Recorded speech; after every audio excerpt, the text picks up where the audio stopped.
Bonjour tout le monde, c'est notre 5e journée ensemble.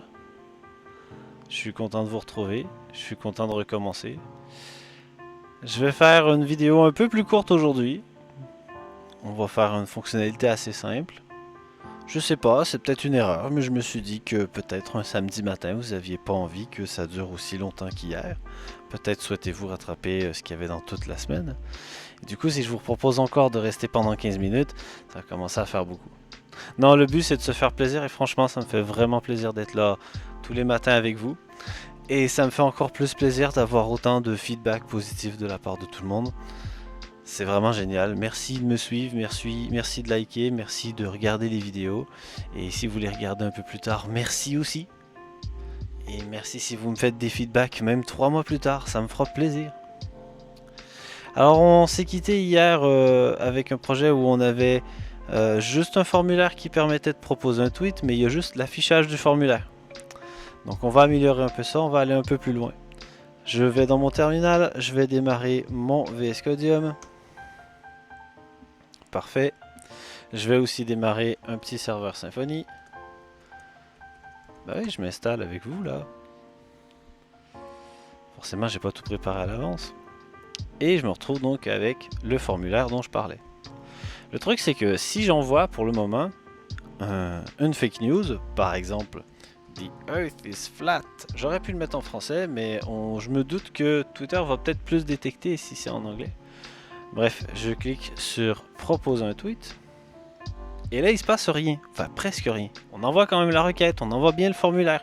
On ne retrouve pas le formulaire ici, par exemple. L'information qu'on a mis dans la page précédente ne réapparaît pas ici. C'est tout à fait normal, on n'a pas codé grand chose pour que ça puisse se produire. Tout se passe dans le seul contrôleur qui existe, dans la seule méthode de contrôleur qui existe. Et on a donc créé un objet tweet, un formulaire, et on n'a pas associé le formulaire à la requête. Il n'y a rien qui prend les informations reçues en post pour les mettre dans $form. Et pour ça, on a besoin de la classe request. Donc j'ajoute un use pour cette classe parce que je vais ajouter un objet de la classe request ici. Et on va associer notre formulaire à la requête.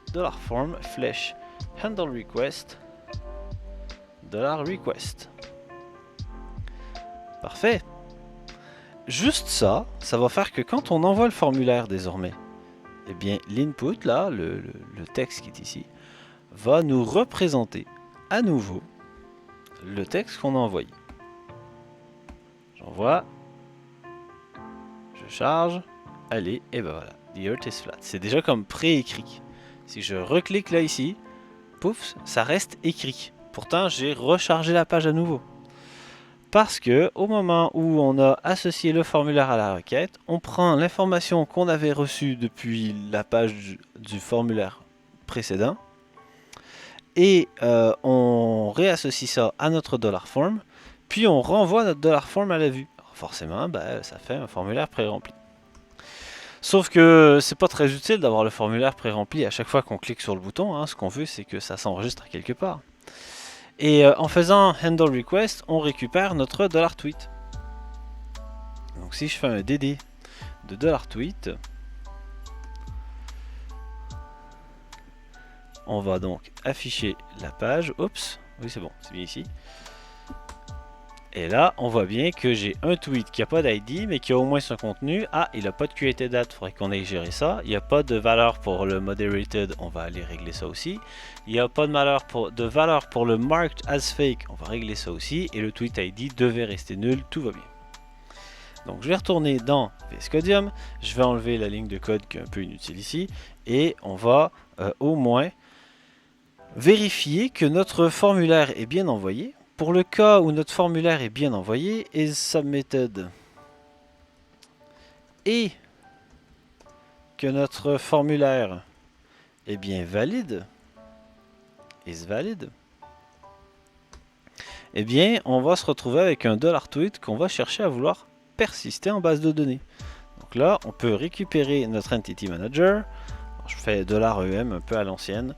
J'ai vu que les derniers bout de doc nous parlait surtout de $manager. Oups, j'ai appuyé sur un truc sans faire exprès. Get doctrine. Flèche get manager. Parfait. Je prends le manager, je fais persiste. Persiste. Je lui donne mon $tweet. T. Voilà. Et on flush $UM flèche flush. J'aime bien dire flèche flush. Et j'aime bien, à force, répéter que j'aime bien dire flèche flush. Bref, donc là, on a bien notre $tweet qui a été enregistré en base de données à partir du flush. Ça indique au manager, hey, tu sais, voici c'est un nouvel objet $tweet de la classe tweet. Je veux que tu l'insères la prochaine fois que tu feras un flush. Parfait, et là il est flushé, et là il est en base de données. Ben, c'est tout ce qu'il y avait à faire en fait, enfin quelques détails près. Là, si je le laisse faire, ben ça va pas bien fonctionner. C'est-à-dire, on l'a vu, l'objet qui a été créé dans le DD de tout à l'heure, le dump and die de tout à l'heure, eh ben, il n'a pas de createDate, il a des valeurs qui lui manquent. Alors on va les créer, mais avant je vais juste montrer l'erreur. Je vais donc renvoyer exactement le même formulaire, et là, qu'est-ce qu'il nous dit? Ah ben non, moi je peux pas insérer dans la table tweet parce que il y a des choses qui vont pas. Par exemple, createDate ne peut pas être nul. Donc il faut mettre des valeurs à cet endroit-là. Donc je vais aller dans l'entité tweet et dans le createDate. Il y en a un, il y en a pas, on va le créer. Pas le createDate, pardon, le constructeur, dans le constructeur. Public function underscore construct. Il me le propose pas, c'est pas grave. Je vais prendre mon $10 flèche createDate égale new \datetime pour créer un objet datetime dedans au moment où on crée notre $tweet. Parfait. Et par défaut, on lui indique que moderated aura pour valeur un false et on lui indique que marked as fake aura pour valeur un false. Et c'est tout. Donc l'ID va être décidé par la base de données. Le content c'est nous, ça peut pas être nul. Le createDate peut pas être nul, mais ça c'est dans le constructeur. Ça non plus et ça non plus peuvent pas être nuls, mais on a bien une valeur par défaut. Et ça peut être nul, il n'y a rien à faire. Parfait. Maintenant, si on cherche à renvoyer le tweet, tout va bien, ça a été enregistré. On peut même l'observer dans le Web Profiler. Je clique ici et je peux voir qu'il y a eu donc une transaction avec une seule requête à l'intérieur. Insert into tweet, content created at moderated, marked as fake. Il a pris vraiment tous les champs et ben il a bien pris les valeurs qu'on voulait. Et pour nos deux booléens, il met des 0 et notre createDate, il met bien le datetime de maintenant. Oups, vous savez quand j'enregistre pour ce soir.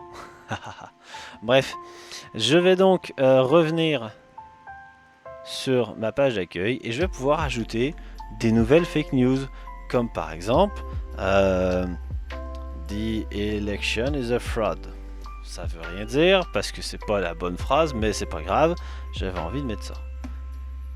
Et là, on affiche toujours le formulaire, hein, il nous manque une dernière étape avant de se quitter, mais on a bien ajouté, et je vais le retrouver encore dans le profiler, on a bien ajouté un tweet qui dit The election is a fraud. Parfait. Alors pour éviter d'avoir ça, il faudrait revenir sur la même page de formulaire, mais cette fois-ci en get. Alors je vais reprendre mon VS Codium, et juste après avoir fait le flush, on fait return $10 flèche redirect to route. Parfait, et on lui dit je veux aller sur la route qui s'appelle tweet suggest form, mais ça va nous faire une redirection en get. Et donc il ne va pas récupérer des informations d'un formulaire quelconque. Et donc il va nous montrer un champ complètement vide. Une dernière chose qu'on pourrait faire qui serait quand même intéressante, ça serait d'ajouter un message flash. $10 flèche add flash. Alors dans add flash, il faut lui donner deux choses. D'abord, il faut lui donner le type de message. Donc je vais lui envoyer un success. Et ensuite, il faut lui envoyer le message en tant que tel. On peut dire le tweet a bien été suggéré, proposé. A bien été envoyé, tout simplement. Allez, le tweet a bien été envoyé. Et éventuellement, on peut même rappeler quel était ce fameux tweet. Peut-être même dans un petit, dans une petite balise en phase là. /em. Slash, c'est comme ça en fait. C'est l'autre touche. Voilà. Et là, on va regreffer, enfin réinsérer. Comme ça. Le tweet. Flèche get content. Voilà. Alors il s'affichera rien pour le moment, j'afficherai ça une autre fois. Pour le moment, ce sera tout pour aujourd'hui. Je vous souhaite un très bon samedi et on se retrouve demain matin pour la suite. Bonne journée à vous.